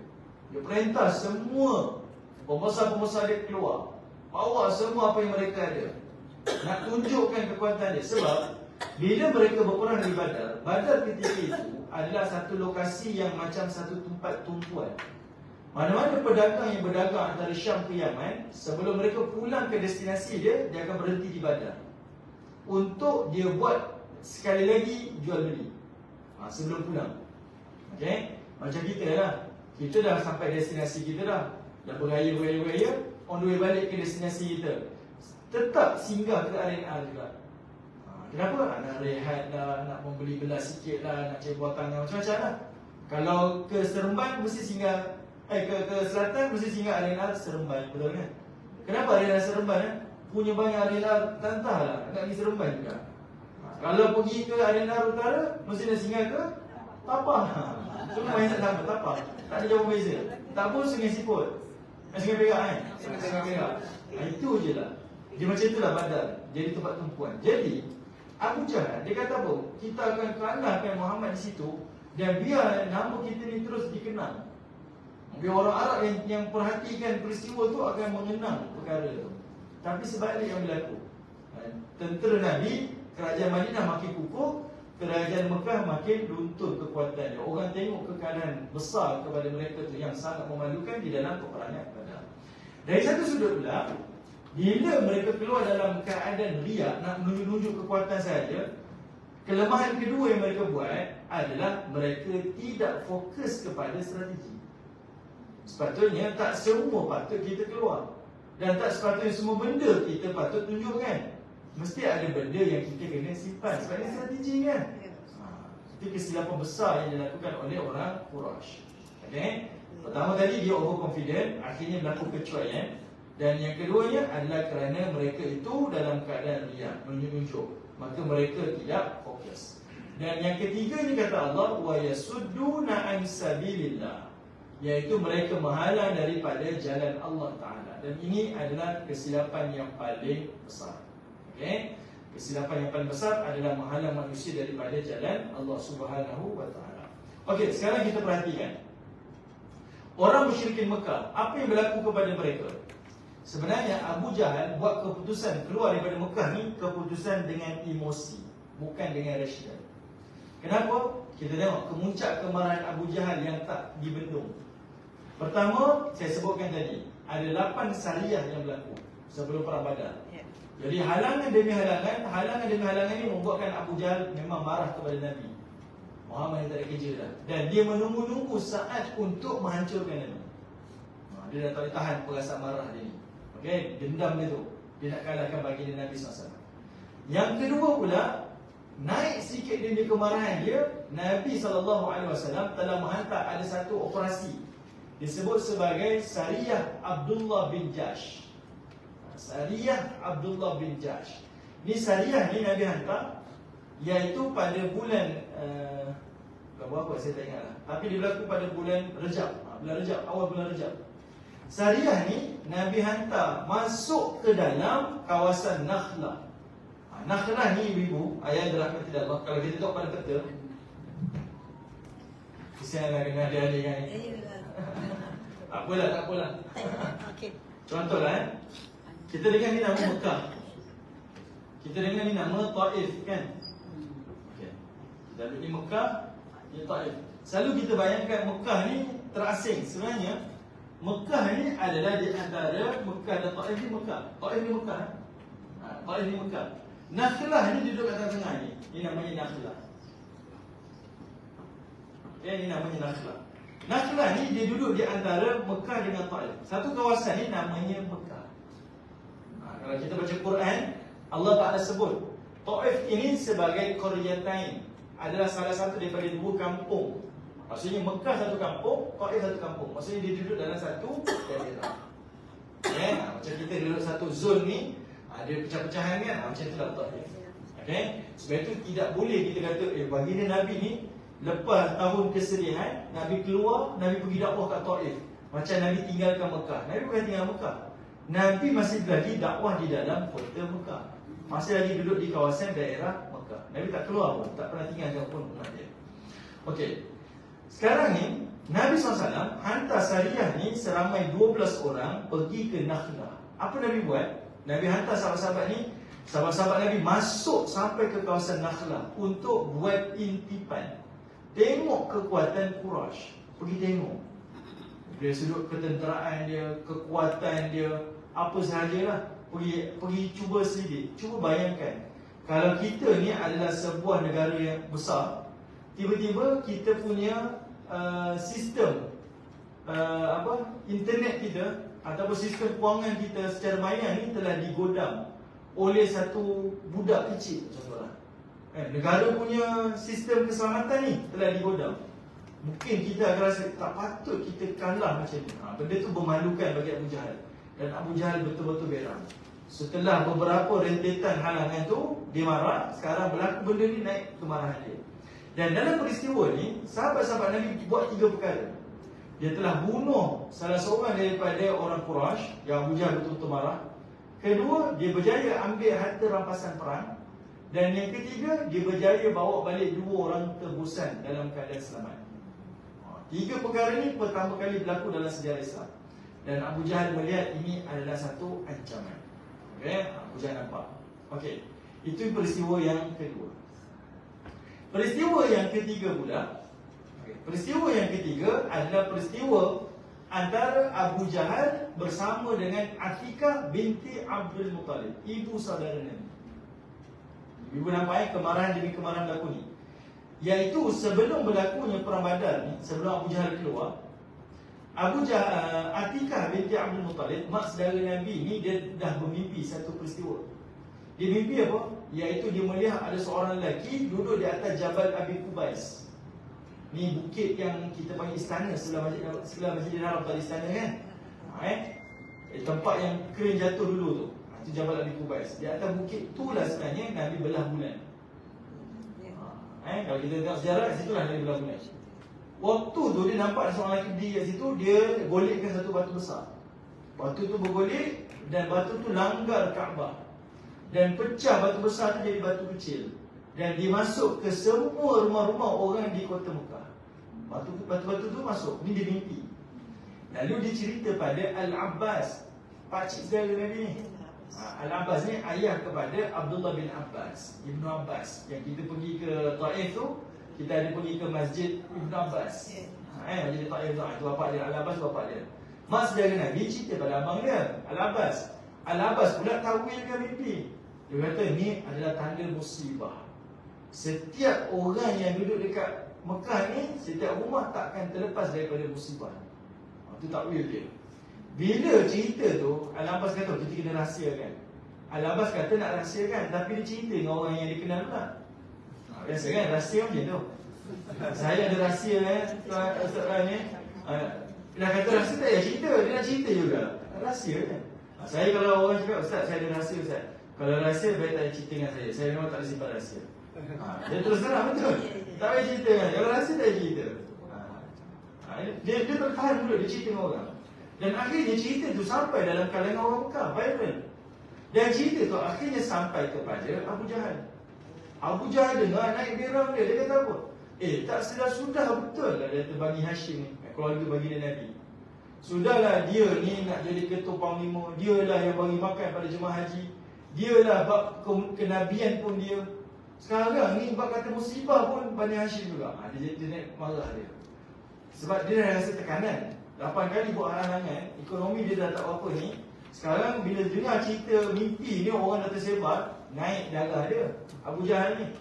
Dan waktu dia marah tu, kebetulan memang takdir Allah Ta'ala, Abu Sufyan yang bawa harta dagangan daripada Syam ni, harta dagangan yang paling lumayan dalam rekod Arab ketika itu, 50,000 dinar.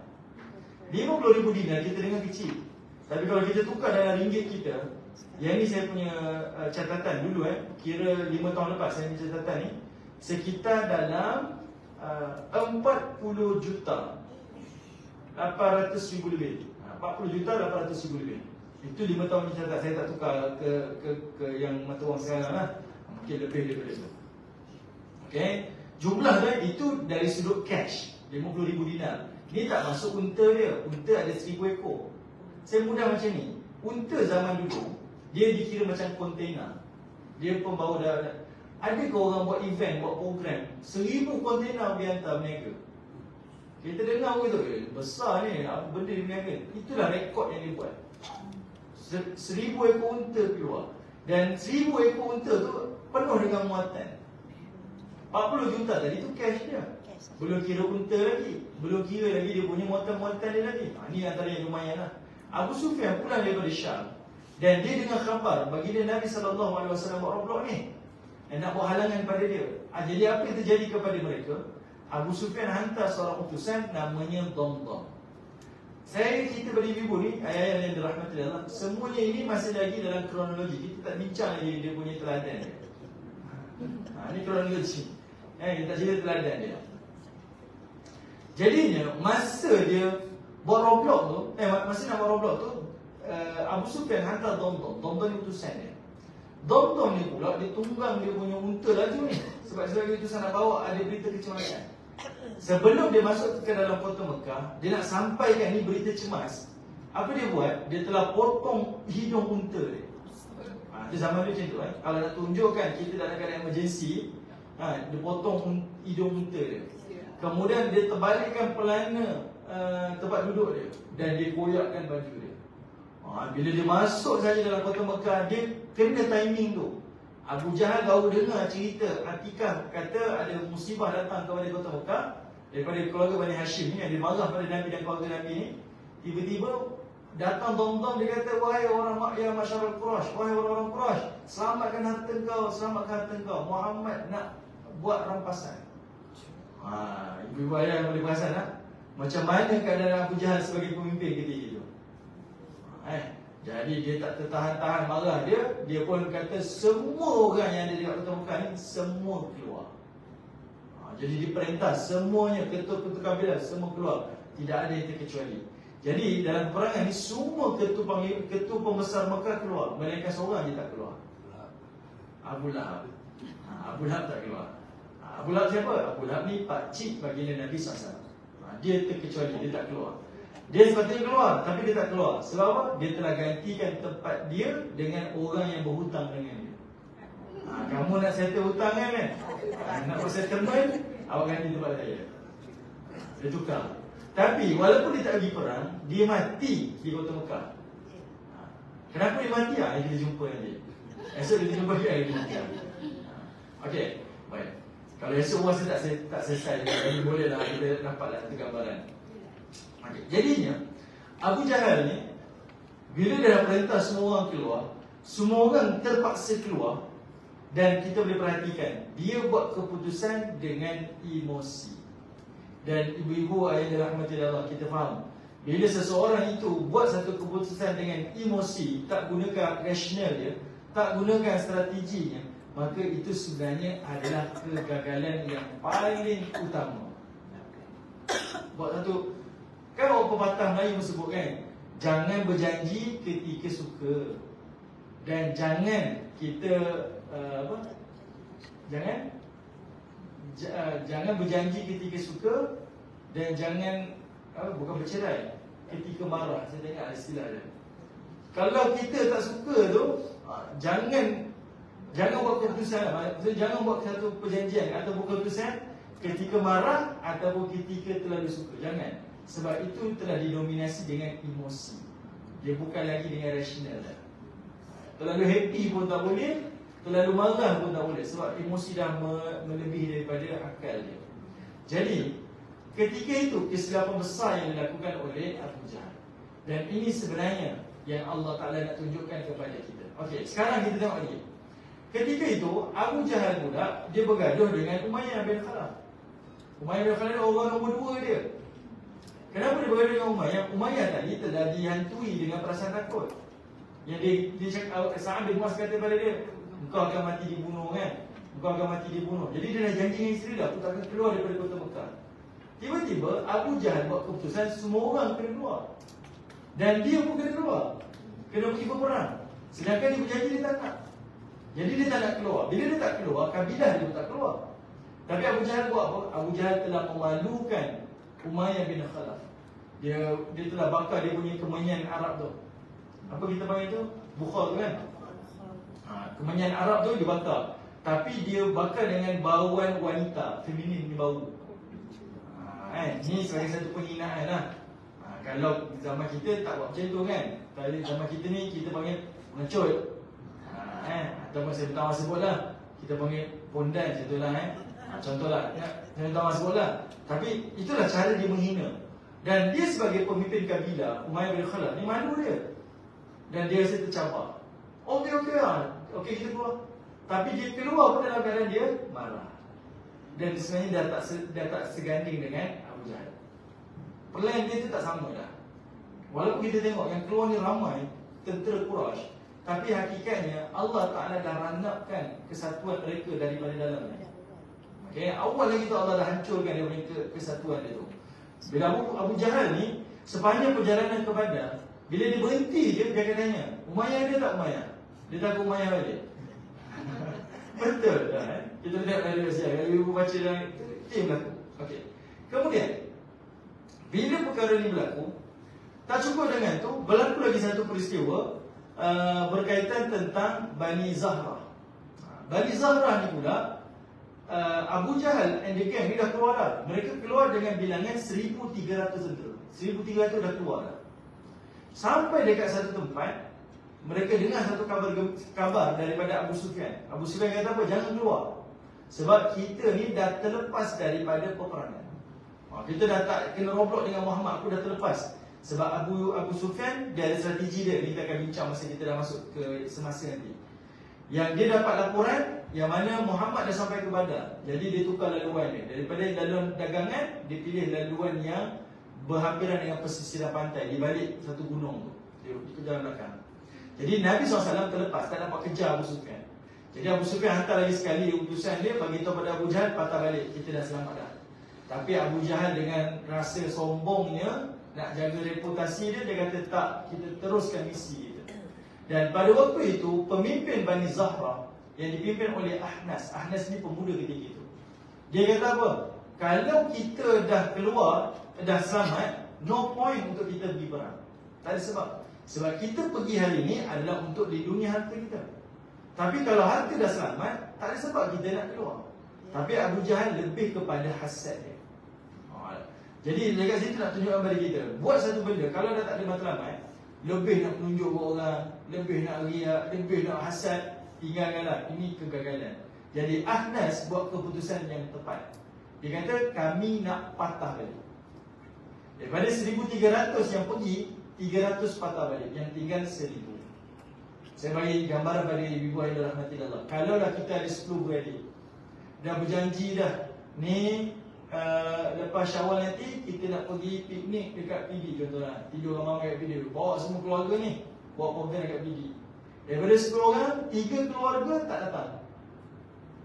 3 keluarga tak datang ni. Adik-adik kita ni dengan anak-anak cucu pun tak datang. Sebab apa? Kita boycott. Contohlah.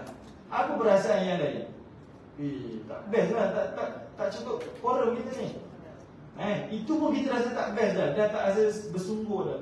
Bayangkan mereka ni pergi berhadapan dengan pertaruhan nyawa. 300 dah bunuh dah. Tak tergugat ke mereka punya perasaan? Dia dah mula masing-masing dah desak pemimpin masing-masing. Balik dah, balik surau balik dah. Takkan kita tak balik. Tapi pemimpin masing-masing dipegang oleh Abu Jahal. Jadi kat situ sebenarnya dia tak berperang dengan sepenuh jiwa raga lah. Mereka pergi itu sebenarnya tidak ada kesanggupan dah. Dah tak ada matlamat. Tetapi pergi itu sebab nak dengar cakap Abu Jahal sahaja. Itu cara Allah Subhanahu Wa Taala meruntuhkan kekuatan orang-orang Quraisy. Walaupun dia pergi itu dengan tentera-tentera yang ramai. Bayangkan dia bawa 1,000 ekor 700 ekor kuda. 700 ekor kuda tu semuanya kuda yang ada baju perisai. Kita boleh bayangkan kalau kita buat calculation dari sudut berapa jumlah kekayaan yang dibawa dalam ketenteraan itu saja, luar biasa. Kita boleh tengok kalau dunia hari ini, bila berlaku satu peperangan, kita boleh kira angka kerugian sebenarnya. Dari sudut berapa banyak yang musnah, berapa senjata yang digunakan, apa teknologi, kita boleh kira lah.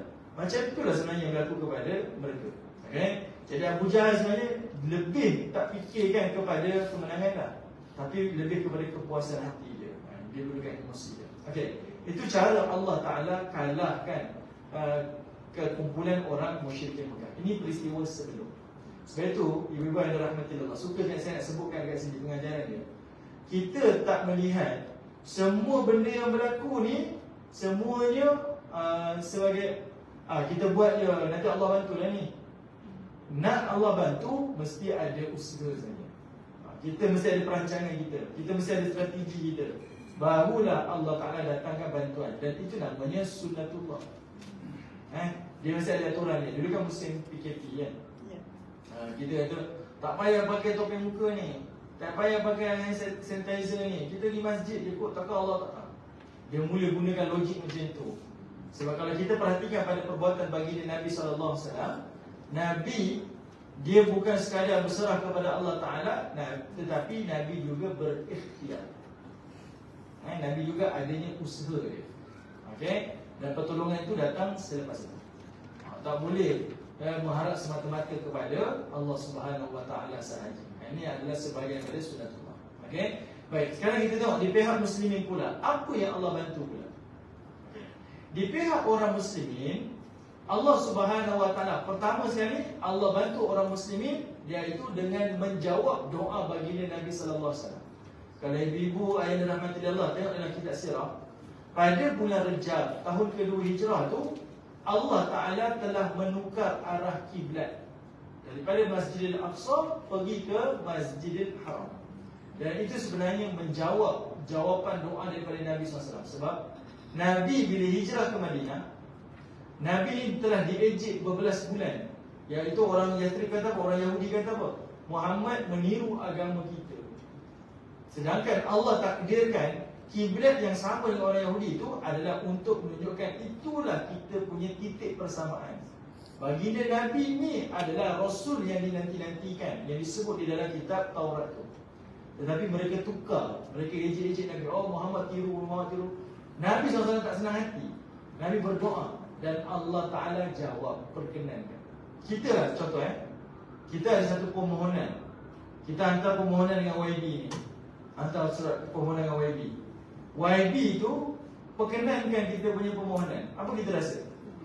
Kita happy lah. Bajet ni diluluskan, bajet ni semua yang kita nak tu diberi. Dia tak ada potong bajet pun, dibagi. Kemudian kalau ada isu yang akan datang pula timbul, kita yang pernah deal dengan YB ni, kita rasa apa? Okey, saya tahu macam mana nak settle kan. Faham tak? Kita ada rasa confident dekat situ. Kita boleh selesaikan. Dan begitulah yang dirasai oleh baginda Nabi dan para sahabat. Doanya telah dijawab oleh Allah Ta'ala. Bila tercetusnya peperangan ni, walaupun ada kebimbangan, tetapi tenang tu lebih mendominan. Sebab dia dah rasa, dia merasakan yang mana Allah Ta'ala tu sentiasa ada. Dan Allah Ta'ala tu sentiasa mendengar rintihan-rintihan daripada baginda Nabi SAW. Okey, itu pertama. Yang kedua, iaitu pada bulan Sya'ban telah turunnya kewajipan ibadah puasa Ramadan. Jadi aku dalam bulan Ramadan kan, sebulan sebelum tu Allah wajibkan puasa Ramadan. Mungkin di antara kita akan melihat, susahnya nak berperang dalam bulan Ramadan ni. Kenapa Allah takdirkan berperang dalam bulan Ramadan? Sebenarnya puasa ni adalah hikmah. Sebab itu saya selalu sebut puasa ni, Ramadan ni adalah sebagai terapi. Terapi Ramadan. Nabi pun sebut as-siyamu junnah. Puasa itu adalah perisai. Puasa itu adalah penyembuh. Puasa itu adalah terapi. As-siyam ni hari ni kan orang buat IF kan. Ada ibu ayah tahu tak IF? Semua tahu tu. Semua buat kan? Ramai tahu tapi tak buat. Okey, contohlah. Kenapa Allah Ta'ala syariatkan ibadah puasa pada saat tersebut? Mungkin kita fikir, terbeban para sahabat Nabi ni. Allah Ta'ala lebih tahu. Berlaku perang Badar, sepatutnya boleh tangguh puasa dulu. Tak, sebenarnya puasa itulah yang memberikan kekuatan. Saya bayangkan macam ni. Kita, perang Badar ni berlaku 17 Ramadan. 17 Ramadan. Cuba kita bayangkan, first kita puasa, first Ramadan kita puasa, macam mana kita berbuka, ibu-ibu ayah? Kalau pergi bazar tu, semua air kita nampak, semua nak beli kan. Tengok pun macam aduh tengok orang masak dalam TikTok pun, sedap dia nampak air dia. Sebab kita baru, tubuh kita baru nak sesuaikan. Tapi macam mana keadaan kita kalau dah separuh Ramadan kita lalui, masuk 20 Ramadan contohlah. Kita tengok makanan je. Tengok je kan. Tengok sekali sejalan. Kita dah tak rasa nak makan sangat. Solat tarawih malam pertama Ramadan tak sama dengan orang yang solat tarawih pada malam 15 Ramadan lah. Kalau dia buat konsisten lah. Kalau dia buat tebuk-tebuk, tak lain-lain kan. Dia dah rasa, tubuhnya tu dah rasa ringan, badannya dah rasa selesa. Tapi sebenarnya bila Allah Ta'ala takdirkan puasa itu, dua perkara Allah beri. Pertama, kekuatan rohani. Kedua, kekuatan jasmani. Kekuatan jasmani itu dia sebut apa? Badan rasa selesa, rasa ringan. Tubuh ni rasa selesa. Dan kita tak boleh nafikan, kita kalau dah biasa puasa, tubuh ni rasa selesa, dia tak sakit-sakit. Dari sudut perubatan pun, kita punya gula turun, kita punya apa lagi, insulin turun. automatik kita punya tubuh kita rasa lebih segar. Kulit licin, ini semua orang tahu lah ni kan. Kalau kita kurang makan ni, jadi sihat, tubuh rasa segar. Kedua, dari sudut rohani. Dari sudut rohani, orang puasa, perhatikan, dia lebih tenang dan tenteram. Kan? Dia lebih tenang. Buat 1%, tenang. Dia tenteram. Fikiran dia tak celaru. Kita pun dah telah reschedule balik rutin harian kita. Bangun awal, tidur awal, ada waktu kita berbuka, semua yang disusun. Kemudian munajat kita, rohani kita lebih kuat kepada Allah Subhanahu Wa Taala. Secara tak sedar, bila Allah wajibkan ibadah puasa, Allah persiapkan jasmani dan rohani kepada sahabat Nabi. Orang nak pergi masuk UFC, ayah yang tahu UFC? Tak tahu UFC? UFC tu yang orang main gusti tu. Kan? Dia nak masuk, dia kan dia kena ni, timbang weight dia dulu. Kan? Dia nak masuk tu kan ada latihan, saya ada latihan. Dan latihan tu mesti dia nak pastikan berat badan yang paling ideal. Kan? Dia heavyweight ke, lightweight ke kan? Jadi ibadah puasa tu sebenarnya secara tak langsung persiapkan sebenarnya mereka untuk menghadapi peperangan Badar. Dia tak sama dengan orang musyrikin Quraisy yang kita tengok tadi tu. Pergaduhan demi pergaduhan, perselisihan demi perselisihan, marah demi marah, emosi dengan emosi. Tak sama dengan orang Islam yang mereka lebih tenang, lebih tenteram. Dan itu antara hikmah kenapa Allah tak takdirkan Nabi dan para sahabat keluar untuk pergi perang, tapi keluar adalah untuk operasi halangan, roadblock saja, supaya mereka tak rasa takut. Kan? Biar pertengahan jalan, kalau daripada awal saya takut kan, dia akan fikiran akan terganggu. Jadi dia tenang. Nak perang tu baru tahu kita nak berperang. Dia dah fikiran kita balik pun tak boleh, kita kena jalan ke depannya. Jadi mereka lebih kuat iktikad dia untuk menghadapi peperangan dengan musuh-musuh. Okay, itu cara Allah Ta'ala. Baik, ketiga. Yang ketiga ni kita kena jumpa esok. Yang ketiga ni 3 minit je. Yang ketiga ni iaitu melalui keizinan dan kewajipan perang. Allah turunkan ada 3 dalil. Allah turunkan sebelum perang Badar ni, Allah turun 3 wahyu. Okay, satu daripada surah Al-Baqarah dan 2 lagi daripada surah Muhammad. Apa yang Allah ceritakan? Pertama, iaitu Allah berikan keizinan berperang. Sebelum ni Allah berikan isyarat boleh berperang. Tapi sekarang ni Allah berikan keizinan berperang. Bukan sekadar izin tapi Allah Ta'ala telah letakkan beberapa syarat. Dan Allah janjikan kemenangan. Okay. Yang ini kena jumpa esok lah. Saya nak sebut ayat dia tapi kan ibu tak datang esok lah. Datang lah, saya kira-kira je. Okay. Ini yang kita jumpa, kita bincang soal Al-Baqarah tu. Allah Ta'ala datangkan, turunkan kepada Nabi. Kalau ibu-ibu tengok ayat tu, kita tak perasan. Tapi lepas berlakunya peristiwa perang Badar, dia baru kita nampak dah, sebenarnya itu ayat kemenangan sebenarnya. Allah beri keizinan dan secara tak langsung Allah beri ayat kemenangan. Okay. Kemudian Allah Ta'ala tunjukkan bagaimana tata cara berperang. Boleh perang, macam mana nak berperang? Kena tangkap ke? Kena penggal ke? Allah sebut. Kemudian Allah Ta'ala sebutkan juga berkaitan tentang kalau ada tawanan, apa yang perlu dilakukan pada tawanan perang. Itu kaedah-kaedah di dalam peperangan. Dan Allah tunjukkan siapa musuh dan siapa kawan di dalam peperangan. Ini kita akan jumpa pada perbincangan esok. Okay? Saya rasa kalau nak ikutkan bincang sebelum peperang ni panjang lagi sebenarnya. Tapi saya rasa kita berhenti dekat sini. Esok kita akan bincang 3 wahyu ni. Dan kita akan masuk peristiwa semasa perang. Dan kita akan bincang teladan-teladan peperangan baginda Nabi SAW. Ala kulli hal, terima kasih pada ibu ayah dan rahmati Allah. Kita boleh tengok baginda Nabi dan para sahabat berjihad sebenarnya di medan perang dengan tenaga dia, dengan kepayahan dia, kepanasan di padang pasirnya. Kita hanya berjihad untuk datang ke majlis ilmu je. Kan, kesanggupan kita macam mana kan? Kalau kita tengok para sahabat Nabi, angkat senjata dia, korbankan tenaga, fizikal dia, bahkan nyawa dia. Kita hanya mengorbankan keinginan syahwat saja. Okay? Itu sebenarnya mujahadah yang kita boleh buat perbandingan. Dan itu teladan sekali. Okey, ala kulli hal, terima kasih kepada ibu-ibu yang rahmati Allah atas jemputan. Dan atas perhatian, saya sangat bergembira untuk bertemu dengan ibu ayah esok lagi, dan kita akan bincang separuh lagi berkaitan tentang peperangan Badar. Wallahu ta'ala a'lam. Assalamualaikum warahmatullahi wabarakatuh. Ustaz, ada tiga soalan. Keadaan dunia sekarang ni kan, adakah Benjamin Netanyahu itu belum lagi sejahat Abu Jahal tu? Itu je soalan. Itu okey. Baik, soalan ni sangat baik. Adakah tak sejak Firaun? Sejak Abu Jahal kan? Kalau kita tengok dalam Quran, banyak Allah ulang cerita Firaun. Abu Jahal tu kan diumpama macam Firaun kan? Firaun yang Allah Ta'ala datangkan dalam Quran tu, Firaun, Haman dengan Qarun. Ini tiga musuh yang dihadapi oleh Musa AS. Kenapa Musa ni cerita dia banyak dalam Quran berbanding Nabi yang lain?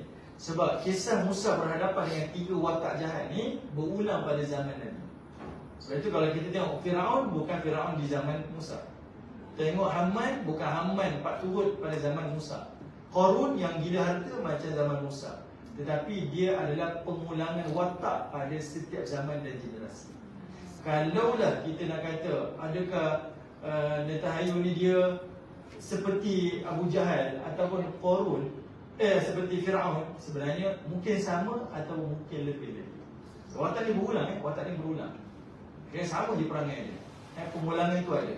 Cuma kenapa Allah Subhanahu Wa Taala tangguhkan? Kita tengok dalam sirah kisah para rasul ni, dalam Qasasul Anbiya, Ibnu Katsir ada sebutkan Nabi yang terakhir Allah Ta'ala datangkan musibah pada satu kaum adalah pada kaum Nabi Hud AS, Nabi Lut AS. Semua tu Allah hancurkan. Selepas zaman tu, para nabinya Allah tak hancurkan seluruh kaum. Contoh kan zaman Nabi dulu, ada yang beriman, ada yang kufur. Tapi bila datang musibah, semua hancur. Semua sekali.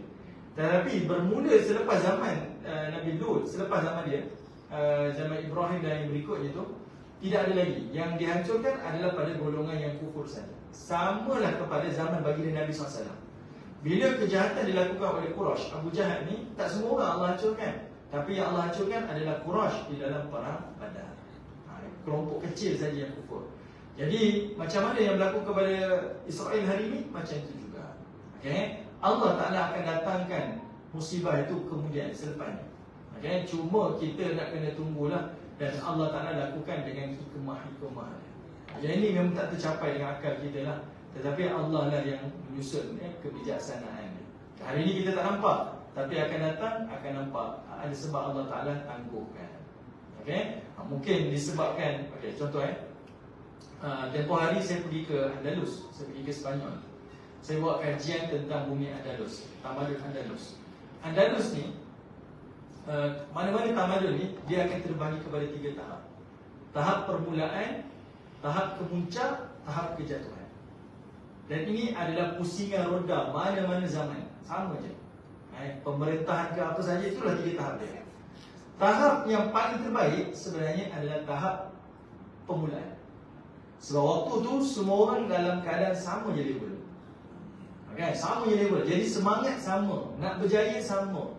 Duduk di zaman pemerintah, dia dah kemuncak dah.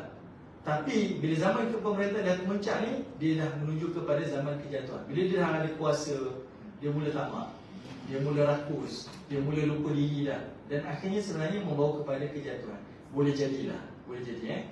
Bila mana Allah Ta'ala takdirkan umat Islam dalam keadaan terduduk dah ni, kita dalam keadaan dihenyak-henyak dah, dipijak-pijak, boleh jadi Allah Ta'ala nak bangkitkan semua semangat tu supaya sama-sama ni.